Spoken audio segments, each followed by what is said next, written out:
Assalamualaikum warahmatullahi wabarakatuh.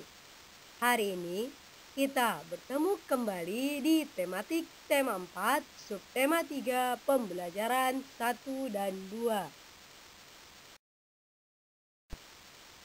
Sebelum Ibu mulai menjelaskan materi kita pada pertemuan hari ini, berikut soal yang nanti wajib kalian kerjakan. Soal tersebut jawabannya terdapat dalam materi yang akan Ibu sampaikan nanti.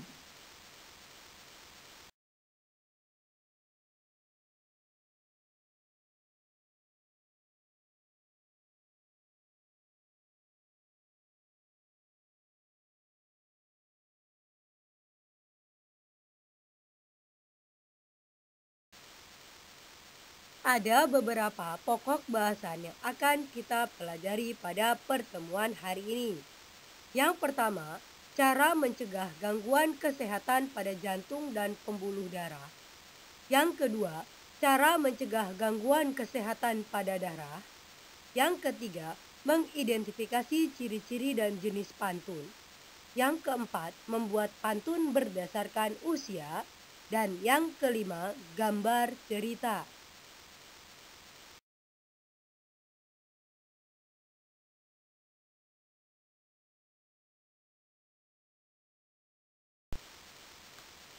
Cara mencegah gangguan kesehatan pada jantung dan pembuluh darah. Pada pembelajaran sebelumnya, kamu telah mengetahui macam-macam gangguan kesehatan pada jantung dan pembuluh darah manusia. Untuk mencegah atau menghindari gangguan kesehatan pada jantung dan pembuluh darah, hal yang dapat kamu lakukan adalah sebagai berikut. 1. Hipertensi, hipotensi, dan jantung koroner dapat dicegah dengan olahraga teratur, istirahat yang cukup, serta mengonsumsi makanan berserat seperti sayur mayur dan buah-buahan. 2. Varises. Varises dapat dicegah dengan cara melakukan pendinginan atau meluruskan kaki setelah berolahraga agar aliran darah kembali lancar.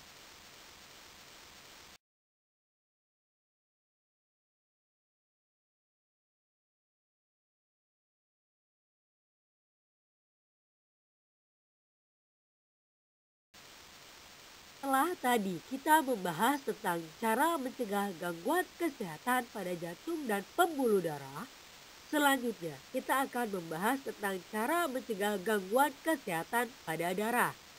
Sekarang, perhatikan macam-macam gangguan pada darah serta cara mencegahnya berikut. 1. Anemia. Dapat dicegah dengan mengonsumsi makanan yang banyak mengandung zat besi seperti bayam dan kacang-kacangan. 2. Leukemia. Dapat dicegah dengan menerapkan pola hidup sehat seperti mengonsumsi makanan bergizi dan rajin berolahraga. 3.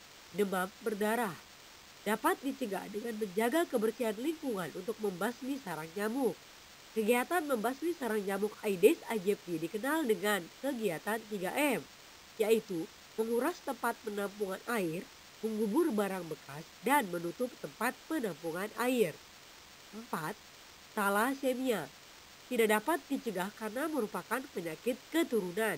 Akan tetapi, gejalanya dapat dikurangi dengan pengobatan dan melakukan transfusi darah dalam kondisi tertentu. 5. Hemofilia. Tidak dapat diobati, akan tetapi dapat dicegah dengan cara menghindari terjadinya perdarahan agar darah tidak terus mengalir.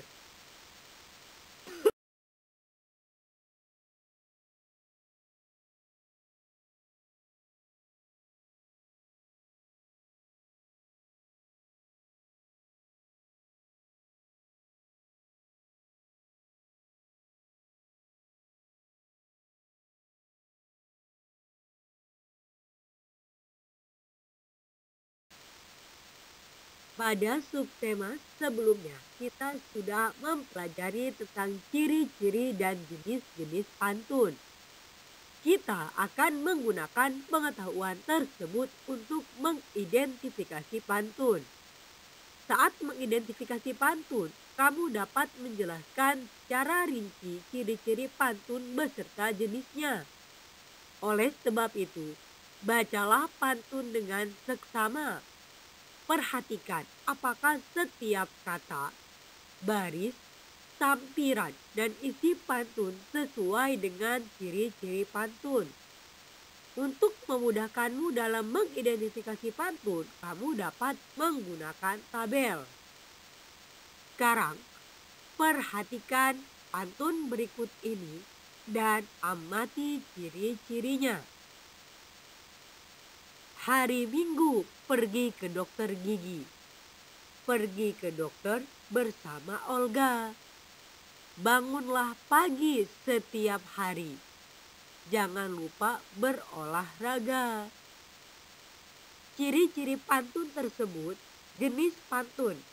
Pantun tersebut termasuk ke dalam pantun nasihat dengan jumlah baris 4.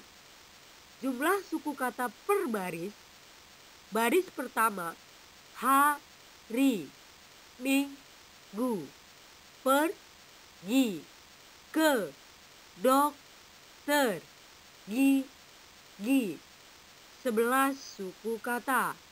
Baris kedua, pergi, ke, dokter, bersama, Olga.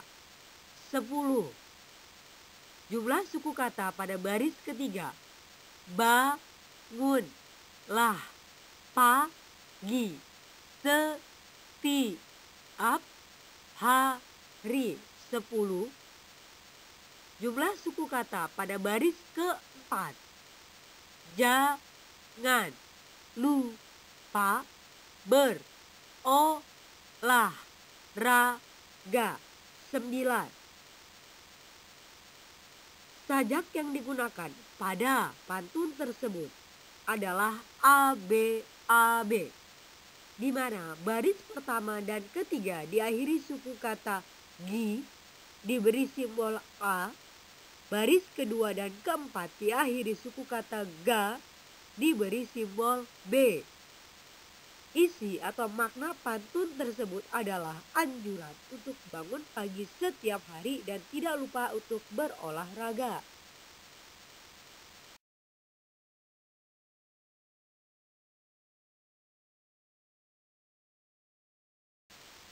Membuat pantun berdasarkan usia.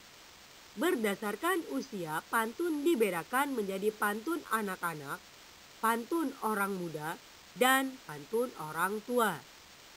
Untuk membuat pantun, kamu perlu memperhatikan hal-hal berikut. Yang pertama, tema pantun yang akan dibuat. Tema tersebut kamu tentukan terlebih dahulu. Apakah temanya tentang lingkungan, kesehatan, pendidikan, atau yang lainnya. Yang kedua, jenis pantun. Apakah termasuk pantun anak-anak, pantun orang muda, atau pantun orang tua? Yang ketiga, sajak pada bagian sampiran dan isi pantun. Saat membuat pantun, pastikan akhiran atau sajak yang digunakan pada bagian sampiran dan isi sesuai. Misalnya, baris pertama pantun diakhiri dengan huruf A. Kamu juga harus membuat bagian isi pantun di baris ketiga menggunakan kata yang berakhiran huruf A. Begitu pula dengan sampiran di baris kedua dan isi pada baris keempat.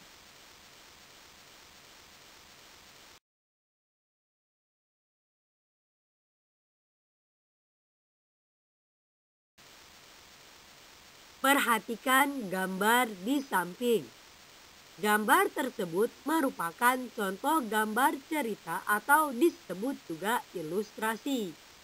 Gambar cerita adalah gambar yang terdapat pada sebuah karya tulisan. Fungsi gambar cerita yaitu untuk memperjelas, menegaskan, dan memperindah suatu cerita. Satu gambar cerita hanya menceritakan salah satu adegan atau bagian sebuah cerita.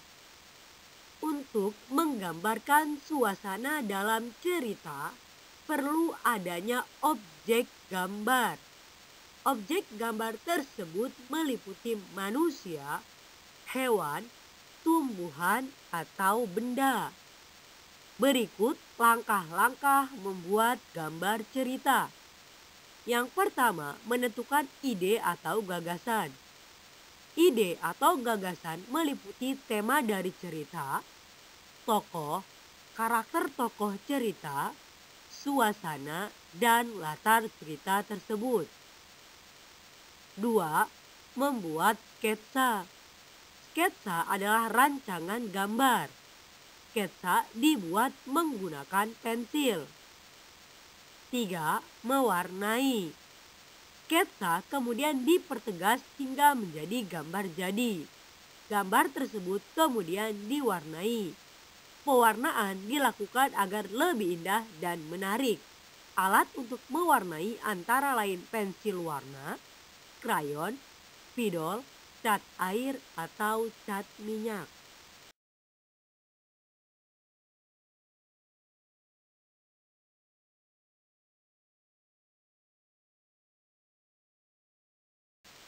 Demikian materi untuk pertemuan hari ini.